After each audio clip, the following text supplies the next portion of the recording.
আমার মনে হয় না বাংলাদেশের তরুণরা বেশি দিন অপেক্ষা করবে। তাই আমরা একটা আখেরি লড়াইয়ের দিকে যাইতেছি। সেই লড়াই সম্ভবত খুব দূরে না, খুব কাছে, এবং জনতা প্রস্তুতি নিতেছে। তার বিভিন্ন চিহ্ন চারিদিকে প্রকাশিত হইতেছে। খেয়াল রাখেন, সামনে দিন আসবে, শেষ লড়াইয়ের দিন, আখেরি লড়াইয়ের দিন। অনেকে বলেন জুলাই কি পরাজিত হয়েছে? কোনো লড়াই পরাজিত হয় না। বাংলাদেশে আর একটা লড়াই আসছে। কিভাবে আসবে জানি না, কবে আসবে জানি না, কিন্তু আসবে, এবং সেইটা আগের চেয়ে বেশি ভায়োলেন্ট হবে, সহিংস হবে। কেন কইতেছি কারণ ব্যাখ্যা করি। অনেকে কয় আমি নাকি বাংলাদেশটারে অশান্ত করে রাখিছি। এটা শুনে হাসুম না কান্দুম বুঝবার পারি না। এই মালগুলার ভাব এমন, আমি চুপ করে থাকলে, ফেসবুকে না লিখলে বাংলাদেশ শান্তিতে থাকলে হইনি। আমার যদি এতই হ্যাডম থাকে, ক্ষমতা থাকে, তাহলে তো পুরা বাংলাদেশের মন্ত্রিসভার আমার বাড়ির সামনে এসে আমার পাও ধরে বসে থাকা উচিত। আমি চুপ থাকলে যদি বাংলাদেশ শান্ত থাকে, তাহলে তাই করা উচিত, তাই না? যেন আমি চুপ করে থাকি, আমার পাও ধরে বসে থাকা উচিত। দাদা আপনি চুপ করে থাকেন, চুপ করে থাকেন। ক্যাঙ্কা ফ্যাসিস্ট দেখেছেন, ভিন্ন মতকে চুপ করায় দেওয়াটাই তাদের লক্ষ্য। শান্তি মতো মনে হয় চান্দাবাজি আর ধান্দাবাজি করবে পারতেছে না আমার জন্য, তাই এত রাগ এগুলার। বাংলার লুথার কিংও দেশে এসে কইছিল শান্তি আর স্থিতিশীলতার কথা, পারছে শান্তি আর স্থিতিশীলতা আনতে পারে নাই। আমি একটা নিউজ দেখাই আপনাদেরকে, কয়েকদিন আগের নিউজ। দেশের বিভিন্ন নদ নদী থেকে 7 দিনে 17 জনের মরদেহ উদ্ধার হয়েছে। প্রত্যেকটাই হত্যাকাণ্ড। হাসিনার আমলেও তো এই অরাজকতা ছিল না। দেশে শান্তি স্থিতিশীলতা আসুক, এটা তো সবাই চাইবে। দুনিয়াতে শান্তি স্থিতিশীলতা আসুক, এটা সবাই চাইবে, কোনো সুস্থ মানুষ চাইবে। কিন্তু এই শান্তি আসাটা কি আমাদের ইচ্ছার উপরে নির্ভর করে? সেটা তো করে না। দেশে যে সহসাই শান্তি স্থিতিশীলতা আসবে না, এটা তো আমি অনেক আগে থেকেই বলে আসতেছি। এই বিষয়টা বুঝলো না ছাত্ররা, বুঝলো না প্রফেসর ইউনূস, বুঝলো না বিএনপি, বুঝলো না বাঙ্গু সুশীলেরা আর কিছু জাউরারা। বাংলাদেশে আসলে আসল দ্বন্দ্বটা কি, এটা না বুঝলে আপনি বুঝবেন না বাংলাদেশ কেন শান্ত হবে না। বাংলাদেশের রাজনীতিতে আসল দ্বন্দ্ব বা ঝগড়াটা কিন্তু আওয়ামী লীগ বনাম বিএনপি না, জামাত বনাম বিএনপি না, আওয়ামী লীগ বনাম এনসিপি না, ধর্ম বনাম সেকুলারিজম না, কোনোটাই না। আসল ঝগড়াটা হইতেছে একদিকে বাংলাদেশের 800 বছরের মুসলমানদের নিজস্ব রাজনৈতিক আকাঙ্ক্ষা, অন্যদিকে মুক্তিযুদ্ধের চেতনা নামে একটা প্যাকেজ, যেটার পিছনে আছে আসলে ভারতীয় আধিপত্যবাদের প্রজেক্ট, যার লক্ষ্যই হইতেছে এই ভূখণ্ডের মানুষকে পরাধীন, শক্তিহীন করে রাখা। তারা বাংলাদেশকে কাটাতারে ঘিরে রাখবে, পানি আটকাই দিবে নদীর, সীমান্তে মানুষ মারবে পাখির মতো, সীমান্তের নদীতে কুমির আর সাপ ছাড়বে, যেন বাংলাদেশের মানুষ পার হইতে না পারে। কি ভয়ানক কথা! দুনিয়াতে কোথাও এটা নাই। এরা এতে করবে ইন্ডিয়ান বর্ডারে, বাংলাদেশের মানুষকে উই পোকা বলবে, কিন্তু বাংলাদেশে বাজার ছাইয়া ফেলবে তার পণ্যে। তার বাংলাদেশে বন্দর লাগবে, ট্রানজিট লাগবে। তুমি যারা পছন্দ করো না, নিরন্তর অপমান করো, মর্যাদা দাও না, তার ভূখণ্ড তোমার লাগবে। তো তোমার তো একটাই রাস্তা আছে, যে এটা অনুগত জনসমর্থনহীন সরকার রাখা। এটাই হাসিনা। সেই জন্যই ভারতীয় আধিপত্যবাদের সাথে দ্বন্দ্বটা হাসিনা আমলে চূড়ান্ত রূপ নিল। জার্মান আইন তত্ত্ববিদ কার্ল স্মিথ উনি বলছিলেন, রাজনীতির আসল প্রশ্ন একটা, বন্ধুকে আর শত্রুকে। যেই দিন একটা সমাজ এই প্রশ্নটা সঠিক উত্তর দিতে পারে, সেই দিন সে রাজনৈতিকভাবে জন্ম নেয়। বাংলাদেশের এই প্রশ্নের উত্তর 15 বছর ধরে স্পষ্ট হয়েছে। আওয়ামী লীগ ছিল এই প্রজেক্টের পলিটিক্যাল ভেহিকল, ভারতের পলিটিক্যাল এজেন্ট। 2024-এর জুলাই আগস্টে দ্বন্দ্ব নিয়ে লড়াই হইল। হাসিনা পলাইল ঠিকই, কিন্তু দ্বন্দ্ব মিটে নাই। কারণ ছাতাটা তো সরে নাই। বিএনপি এসে সেই একই ছাতা মাথায় ধরিছে। মানে যেই কারণে 1400 মানুষ জীবন দিছে, সেটার মীমাংসা এখনো বাকি। এই দ্বন্দ্ব মিটতে হবে, মিটবেও, কিন্তু কিভাবে? এই আলাপে ঢুকতে হইলে আগে একটা অন্য জিনিস বুঝতে হবে। বাংলাদেশের তরুণদের একটা বিশেষ ক্ষমতা আছে। ক্ষমতা আছে।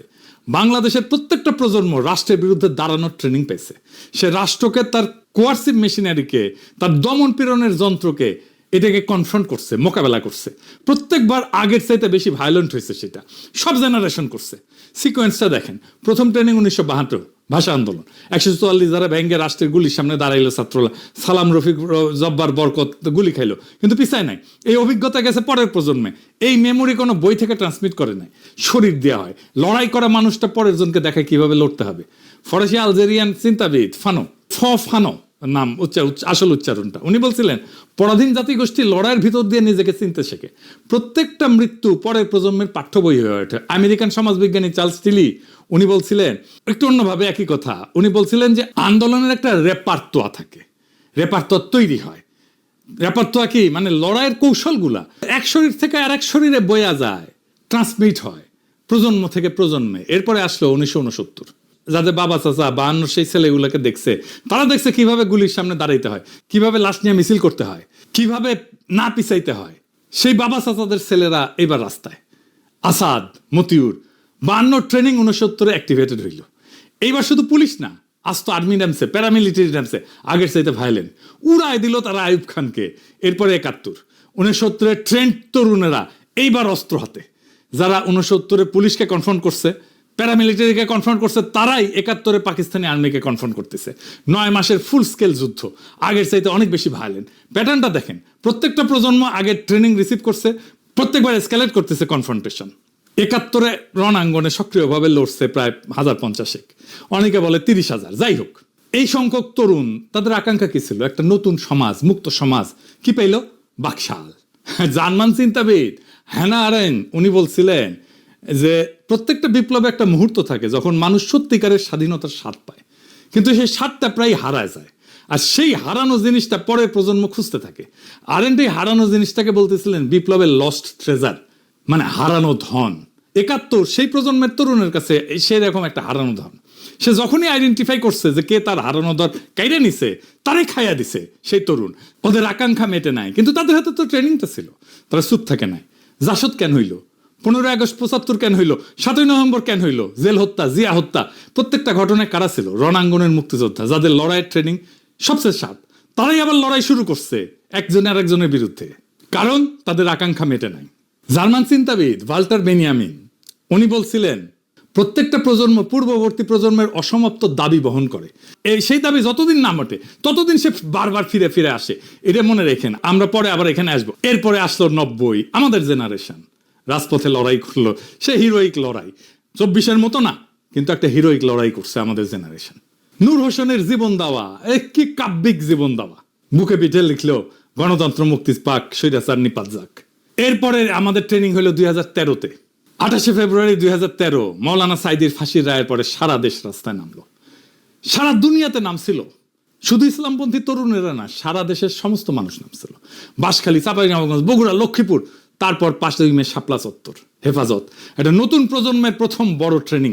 সংগঠিত ইসলামিক যুবশক্তি প্রথমবার রাষ্ট্রীয় ভায়োলেন্স ফেস করলো।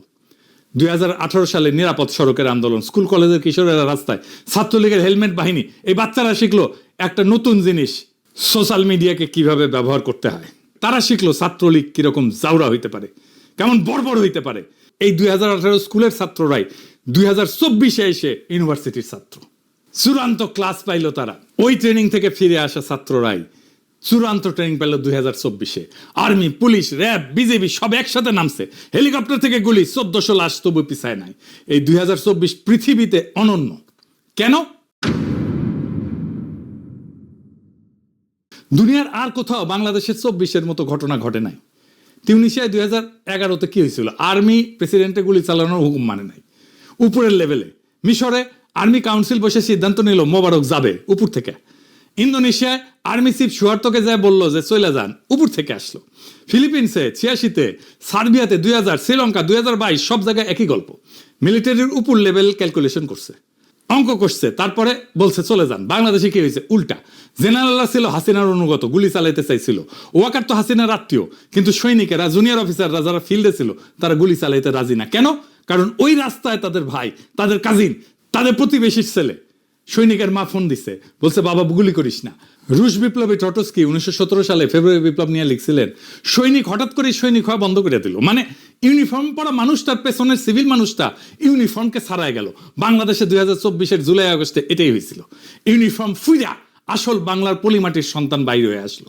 পুলিশ শেষ পর্যন্ত হাসিনার অনুগত, ইন্টেলিজেন্স অনুগত, কিন্তু আর্মির জুনিয়র অফিসার, ফিল্ডের সৈনিক এরা না। শেষ দিনে আর্মির সৈনিকেরা তো পুলিশের বিরুদ্ধেও দাঁড়াইছে, গুলি করছে পুলিশের বিরুদ্ধে। জেনারেলরা যখন বুঝলো সৈনিকেরা আর গুলি চালাবে না, জেনারেলরা বাধ্য হইলো, হাসিনাকে যে বললো আপা পালান, হেলিকপ্টার রেডি।